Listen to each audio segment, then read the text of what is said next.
بسم اللہ الرحمن الرحیم۔ مولانا جلال الدین رومی رحمۃ اللہ تعالی علیہ کی تصنیف مثنوی شریف، جس کا ترجمہ انوار العلوم اور اس کا دفتر نمبر 5، پیارے آقا صلی اللہ علیہ وآلہ وسلم کی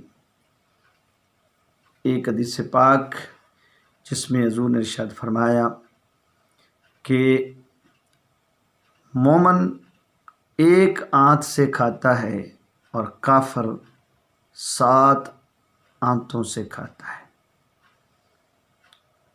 واقعہ یہ ہوا کہ مسجد نبوی میں کچھ کافر حضور کے مہمان بنے۔ آقا صلی اللہ علیہ وآلہ وسلم نے اپنے اصحاب کو حکم ارشاد فرمایا کہ ان کو اپنا مہمان بنا لو۔ صحابہ نے ایک ایک کا ہاتھ پکڑا اور انہیں اپنے گھروں میں لے گئے۔ تو ایک کافر جو بہت موٹا تازہ تھا اور پیٹو قسم کا بہت کچھ کھانے والا، وہ مسجد میں رہ گیا۔ باقی صحابہ کرام لے گئے تو آقا تاجدار کائنات صلی اللہ علیہ وسلم نے اسے اپنا مہمان بنا لیا۔ آقا کی 7 بکریاں تھیں اس وقت حضور کے گھر میں، اور وہ ساری کی ساری دودھ دیتی تھی۔ جب وہ مہمان گھر میں آ گیا تو حضور نے ارشاد فرمایا کہ اس کے لیے کھانے کا انتظام کرو۔ تو ایک بکری کا دودھ دیا گیا، وہ پی گیا، دوسری کا بھی پی گیا، تیسری کا بھی، چوتھی، 5ویں، 6ٹھی، 7ویں، ساری بکریوں کا دودھ پی گیا، اور گھر میں اور بھی کچھ جو کھانے کو مل گیا وہ بھی کھا گیا۔ اور پھر وہ آپ کے جہاں حضور نے اسے ٹھہرایا کمرے میں سو گیا۔ تو حضور کی لونڈی وہ بہت غصے میں تھی کہ یہ کیسا مہمان ہے، اسے اتنا ہی پتا کہ کچھ میزبانوں کے لیے بھی چھوڑ دیتے ہیں۔ خیر، اس نے غصے سے باہر سے کنڈی لگا دی، اور رات کو ہوا یہ کہ اس کے پیٹ میں گڑبڑ ہوئی۔ تو چونکہ سارا کچھ ہضم کرنا مشکل ہو گیا، تو اس نے کوشش کی باہر جانے کی، لیکن باہر سے دروازہ بند تھا۔ تو اس نے وہیں پہ کوشش کی کہ چلو میں سو جاؤں اور شاید رات گزر جائے۔ جب وہ سو گیا تو اسے خواب میں اس نے سمجھا کہ میں ویرانے میں ہوں، اور چونکہ رفع حاجت، اور یہ بہت زیادہ اسے تکلیف تھی رفع حاجت کی، تو اس نے سمجھا کہ میں تنہا ہوں، ویرانے میں ہوں، یہاں پہ میں بول و برز کر لوں، پیشاب وغیرہ کر لوں۔ تو جو ہی اس نے خواب کے اندر یہ کام کیا تو اس نے بستر پر، حضور کے بستر پر وہ جو ہے گندگی جو ہے وہ پھینک دی، اور وہ بڑا شرمندہ ہوا۔ بہت شرمندہ ہو تو اس نے کوشش کی کہ میں یہاں سے نکل جاؤں، لیکن باہر چونکہ دروازہ بند تھا نکل نہیں سکتا تھا۔ تو نگاہ نبوت میں یہ بات تھی کہ اس نے کیا کیا ہے۔ اب آقا اس کو شرمندہ بھی نہیں کرنا چاہتے تھے، تو حضور نے صبح کے وقت بڑے آرام کے ساتھ جو ہے وہ کنڈی کھول دی، اور آپ خود جو ہے دروازے سے ہٹ گئے، چھپ گئے تاکہ وہ نکل جائے، اسے شرمندگی نہ ہو۔ جب وہ نکل گیا تو ایک صحابی نے عرض کی، یا رسول اللہ، یہ کیسا مہمان تھا، اس نے آپ کے بستر پر دیکھو یہ کیا کر دیا ہے، سارا گندہ کر دی ہے۔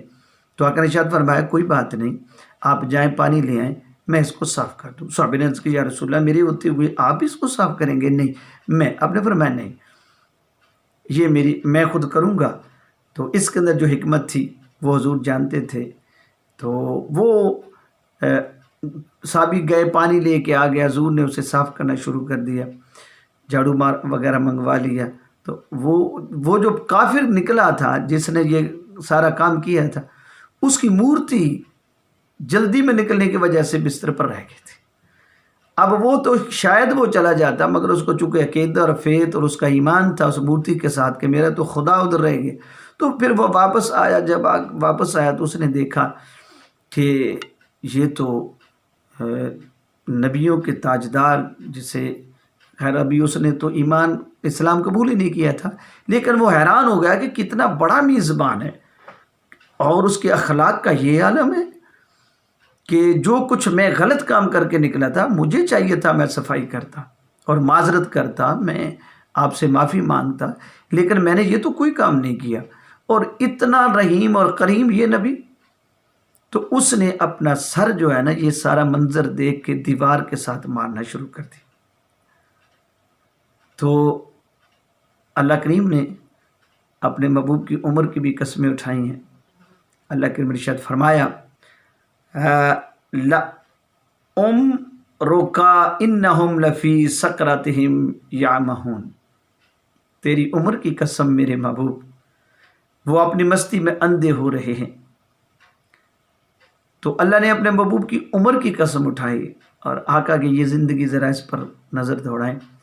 میں چند کلمات جو ہیں وہ مسلم شریف سے باقاعدہ وہ پڑھ کے آپ کو سنا دوں تاکہ آپ کو بھی لطف آئے۔ حضرات گرامی، اللہ کریم نے ارشاد فرمایا یہ وہ ہاتھ ہیں ید اللہ فوق ایدیہم، یہ وہ ہاتھ ہیں جن کے بارے میں اللہ کریم ارشاد فرمایا یہ میرے محبوب کے ہاتھ نے، یہ اللہ کا اس ہاتھ پہ ہاتھ ہے، یہ اللہ کے ہاتھ ہیں۔ وَمَا رَمَيْتَ إِذْ رَمَيْتَ وَلَٰكِنَّ اللَّهَ رَمَىٰ، محبوب جن ہاتھوں سے آپ نے کنکریاں پھینکی ہیں وہ آپ کے نہیں، خدا کے ہاتھ ہیں۔ غور کیجئے گا تو سنیے کہ جب اس نے دیکھا تو اس قدر متاثر ہوا کہ مورتی بھول گیا اور دیوانہ وار اپنا سر دیواروں سے ٹکرانے لگا۔ آقا صلی اللہ علیہ وسلم کو اس کی اس حالت پر ترس آ گیا۔ وہ نعرے مارتا تھا، وہ کہتا تھا کہ ان کی مخالفت سے ڈرو، ان کی مخالفت سے ڈرو۔ وہ کہنے لگا کہ حضور صلی اللہ علیہ وسلم کی ذات گرامی مجموعہ عالم ہے اور وہ خدائی حکم کے تابع ہیں، لیکن ادنا سا جز ہو کر ظالم اور سرکش بنا ہوا ہوں میں، یعنی میری کی حیثیت اور میں نے ایسے کر دی۔ وہ ہر لمحہ آسمان کی طرف منہ کر کے کہہ رہا تھا کہ میرا منہ اس لائق نہیں کہ میں حضور کے روبرو اس کو روبرو کروں، یعنی دکھاؤں میں اپنا منہ۔ آقا صلی اللہ علیہ وسلم نے اس کی بے قراری کو دیکھ کر اسے سینے سے لگا لیا اور اسے اطمینان دلایا اور نور ایمان عطا فرما دیا۔ جب تک ابرو روتا نہیں ہے، یہ درس ہے سنیں، جب تک ابرو روتا نہیں ہے چمن مسکراتا نہیں ہے۔ بچہ روتا ہے تو ماں کا دودھ اس کے سینے میں جوش مارتا ہے۔ کیا تو نہیں جانتا کہ وہ جس نے ماں کو دودھ دیا ہے اور وہ بھی بغیر روئے دودھ نہیں دیتا، جس نے ماں کے سینے میں دودھ پیدا کیا اور بچہ روئے تو وہ دودھ جوش مارتا ہے، ماں کا جی کرتا ہے میں بچے کو جلدی دودھ دوں۔ تو وہ خالق و مالک اس کے سامنے اے انسان تو کیوں نہیں روتا؟